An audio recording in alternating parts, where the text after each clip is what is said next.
जब इंसान ने दो पत्थरों के बीच में चिंगारी जलाकर आग का आविष्कार किया तो इतिहास को रच दिया। लेकिन वो लोग कौन थे जिन्होंने 800 टन के बड़े बड़े मैसिव पत्थरों को बिना किसी मशीन के एकदम सटीक तरीके से रखकर एक इतिहास का निर्माण कर दिया था। एक ऐसी जगह जहाँ के पत्थर आज की सबसे पावरफुल क्रेन भी नहीं उठा सकती। फिर हजारों साल पहले ये पत्थर आखिर कैसे उठाए गए? तो दोस्तों, आज की इस वीडियो में हम जानेंगे बॉलबेक स्टोन्स के उन रहस्यों को जो ना मॉडर्न टेक्नोलॉजी सुलझा पाई और ना ही मॉडर्न साइंस। 800 से 1200 टन के ये पत्थर इतने भारी हैं कि आज की दुनिया की सबसे ताकतवर मशीन्स भी उन्हें हिलाने में हार मान ले। लेकिन सवाल ये उठता है कि आखिर हजारों साल पहले किसी ने इन पत्थरों को चट्टानों के ऊपर आखिर ऐसे कैसे रख दिया? क्या ये आम प्राचीन मानव का काम था या कोई एंशिएंट लोगों की एडवांस इंजीनियरिंग जो आज भी हमसे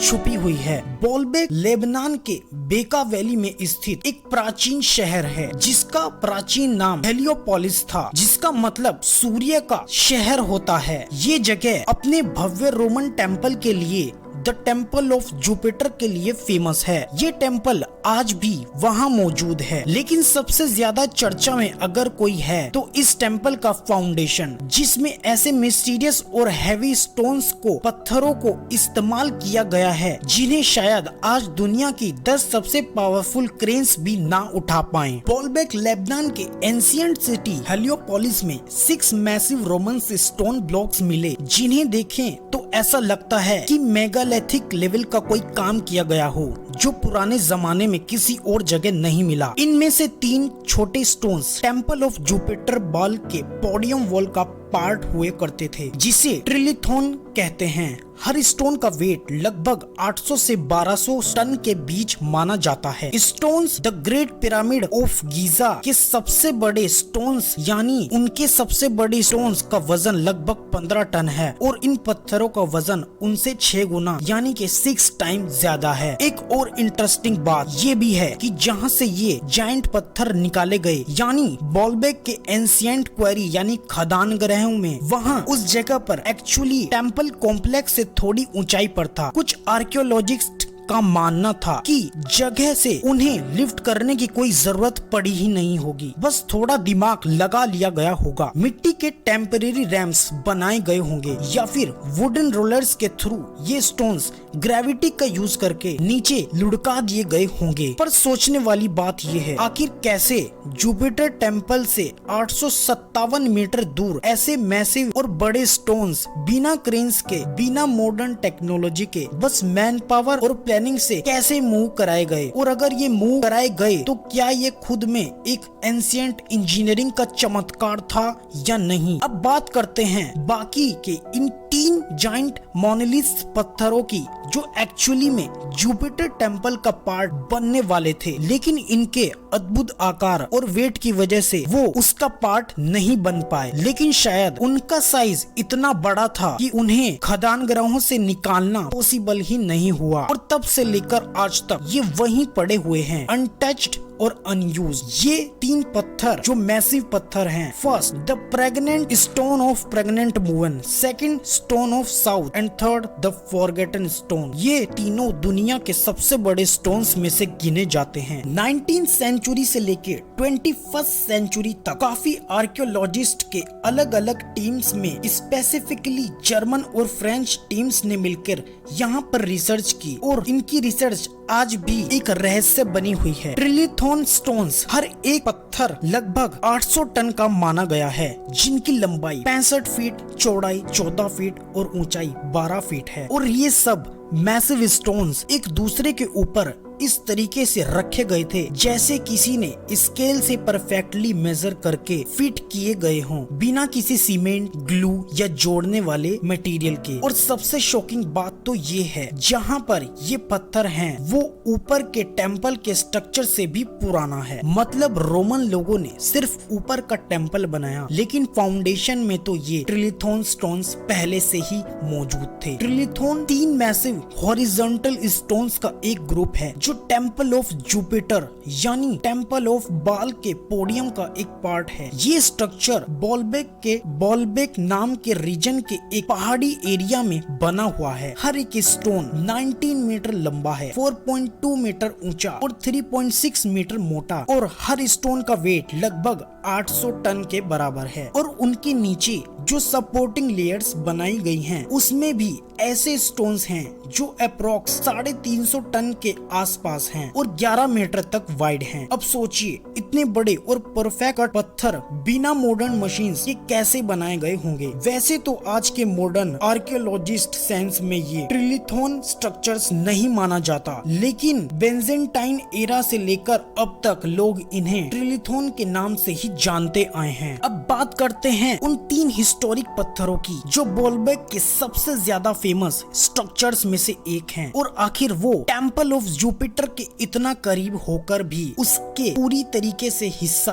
क्यों नहीं बन पाए। Stone of the pregnant women जो सबसे मिस्टीरियस पत्थर माना जाता है, ये पहला मोनोलिथ माना जाता है। ये आज भी बॉलबेक के एंशिएंट खदानों में पड़ा हुआ है। टेम्पल के कॉम्प्लेक्स से करीब 900 मीटर दूर स्थित 3 मैसिव मोनोलिथ्स में से ये साइज में सबसे छोटा है, लेकिन पॉपुलैरिटी में सबसे बड़ा, क्योंकि इसकी कंडीशन आज भी काफी अच्छी है और ये एक अजीब एंगल पे पड़ा हुआ है, कभी पूरी तरह जमीन में नीचे गया ही नहीं। सन 1996 में ऑस्ट्रिया के लिंज सिटी के एक जियोडेटिक टीम ने इस साइट पे ट्रोपोलॉजिकल मेजरमेंट किया ताकि ये समझा जा सके कि ये मोनोलिथ जुपिटर टेम्पल के कंस्ट्रक्शंस के लिए बनाया गया था या नहीं। उनकी कैलकुलेशन के हिसाब से इसका वेट अप्रोक्सीमेटली 1000 टन यानी 22 लाख पाउंड्स है। अब बात करते हैं पत्थर के डायमेंशंस की। इस पत्थर की लेंथ 20.3 से 20.7 मीटर्स तक है और base width 4 metre, top width 4.1 से लेकर 5.3 मीटर तक और हाइट 4.2 से लेकर 4.3 मीटर, और इसका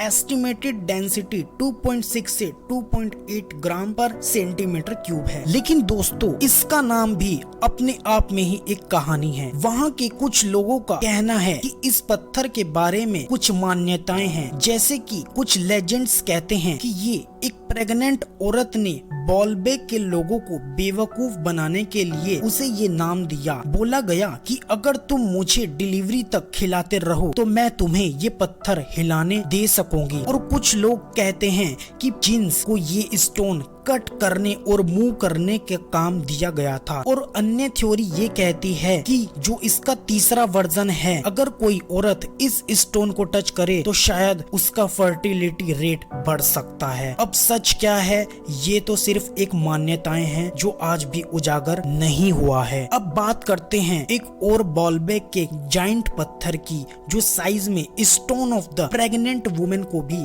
पीछे छोड़ देता है। इसका नाम है the stone of the south यानी द सेकंड मोनोलिथ स्टोन। इसका वजूद दोबारा 1919 में दोबारा पैदा हुआ, वहीं खदानों में जहां प्रेग्नेंट वुमेन का पत्थर मिला, और इसका वेट लगभग 1242 टन के करीब है। इस साइज के साथ ये प्रेग्नेंट वुमेन से भी ज्यादा बड़ा मोनोलिथ बन जाता है। लेकिन वहाँ के लोगों में थोड़ा कंफ्यूजन उस समय पर भी था, क्योंकि इस स्टोन की लोकेशन इतने सालों तक लोग भूल चुके थे, तो जाहिर है रिसोर्सेज में इसे stone of the pregnant women का अल्टरनेट माना गया है। पर अगर हम इस रेक्टेंगुलर स्टोन ब्लॉक के विजिबल और अलग पार्ट की बात करें और स्ट्रक्चर से देखें और इसके डायमेंशंस की बात करें तो इसकी लेंथ लगभग 19.5 से लेकर 20.5 मीटर, विड्थ 4.3 से 4.56 मीटर, हाइट 4.5 मीटर और डेंसिटी भी लगभग वही 2.6 से 2.8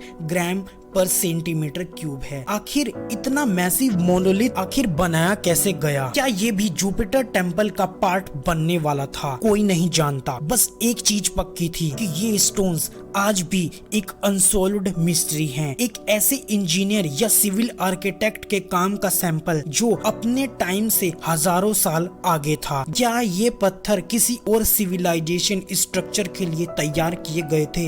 ये सभी आज तक भी एक बड़ी मिस्ट्री है। पर एक चीज तो तय है कि बॉलबेक के ये जायंट स्टोन्स हमें ये सोचने पर मजबूर कर देते हैं, क्या हम सच में अपने एंसेस्टर्स को अंडर एस्टिमेट करते आए हैं? कुछ इतिहासकारों का मानना है कि बॉलबेक के इन विशाल पत्थरों जैसे stone of the pregnant women को पहली बार 27 ईस्वी पूर्व के आसपास काटा गया था। लेकिन असली रहस्य सिर्फ समय का ही नहीं है, सवाल ये भी है कि आखिर इन्हें काटा किसने और कैसे। कुछ लोग इसे रोमनों का कमाल भी मानते हैं, कुछ लोग इसे फोनिशियन सभ्यता से जोड़ते हैं और कुछ तो मानते हैं कि ये किसी और ही प्राचीन सभ्यता और सिविलाइजेशन का काम है जिसका नाम हमसे आज इतिहास में नहीं बताया गया। लेकिन इन पत्थरों की तारीख भी आज तक एक बहस बनी हुई है। बॉलबेक टेम्पल इतना इम्पोर्टेंट इसलिए था क्योंकि ये जगह ह्यूमन हैबिटेशन का सेंटर रही है।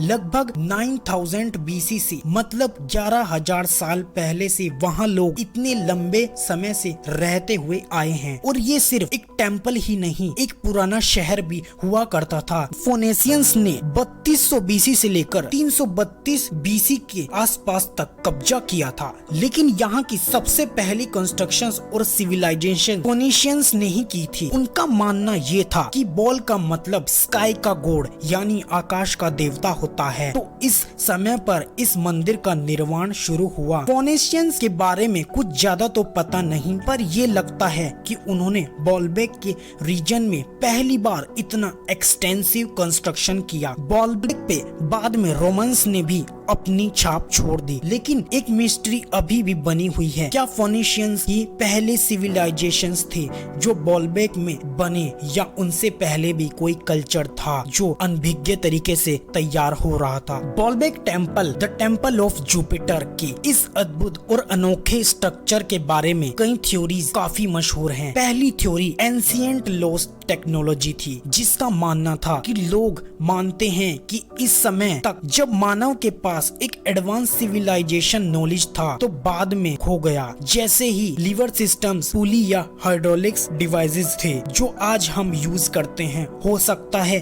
कि प्राचीन लोग ने भी कुछ ऐसा ही डिजाइन किया गया हो। सुपर ह्यूमन वर्कफोर्स, दूसरी थ्योरी ये कहती है कि हो सकता है कि हजारों लोगों में मिलके दिन रात मेहनत करके इन पत्थरों को लाया हो। लेकिन ये थ्योरी तब फेल हो जाती है जब हम प्लेसमेंट की बात करते हैं, क्योंकि ऐसे पत्थरों को स्टैक बनाकर खड़ा करना बिना किसी मशीन के एक ऑलमोस्ट इम्पॉसिबल टास्क है। थर्ड थ्योरी कहती है जियोपॉलीमर टेक्नोलॉजी। कुछ एक्सपर्ट्स मानते हैं कि ये स्टोन असली हैं ही नहीं, बल्कि जियोपॉलीमर कंपाउंड से बनाए गए हो सकते हैं, यानी इन्हें वहीं पर मोल्ड करके शेप दिया गया हो। लेकिन इसका भी कोई एविडेंस अभी तक प्राप्त नहीं हुआ है।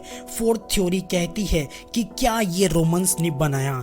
ये क्वेश्चन बहुत इंपॉर्टेंट है, क्योंकि टेम्पल ऑफ जुपिटर तो रोमन्स आर्किटेक्चर के उदाहरण हैं, लेकिन फाउंडेशंस और स्ट्रक्चर्स में जमीन आसमान का अंतर दिखाई देता है। रोमन स्टोन्स छोटे और मैनेजेबल होते हैं, जबकि फाउंडेशंस में लार्ज ट्रिलिथॉन स्टोन्स उनके डिजाइन से बहुत अलग पाए गए हैं।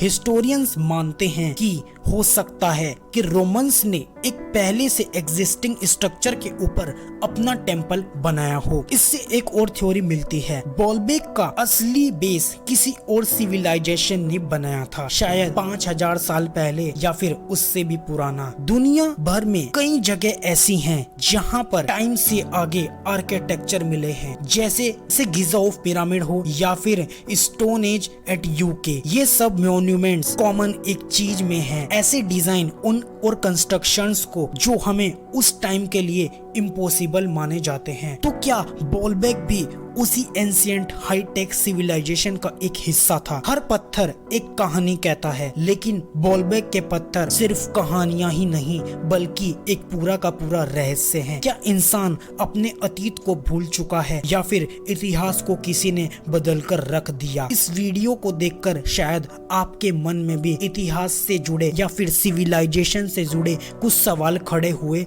होंगे, जो कि उठना तय है। जो हमारी प्राचीन संस्कृति और उनसे जुड़े इम्पॉसिबल वर्क्स को करने की ताकत और डिफरेंट सिविलाइजेशन टेक्निक्स और इंजीनियरिंग के लिए हमें उत्सुक करते हैं। अगर आप भी मानते हैं कि इतिहास में जो भी था वो सब कुछ छुप गया, जो हमसे नहीं बताया गया, तो इस वीडियो को लाइक करना और चैनल को सब्सक्राइब कर देना और वीडियो को शेयर जरूर करना। और ऐसी ही एंशिएंट मिस्ट्रीज और अनसीन नॉलेज से जुड़ी चीजों के लिए हमारे चैनल को सब्सक्राइब करना मत भूलना।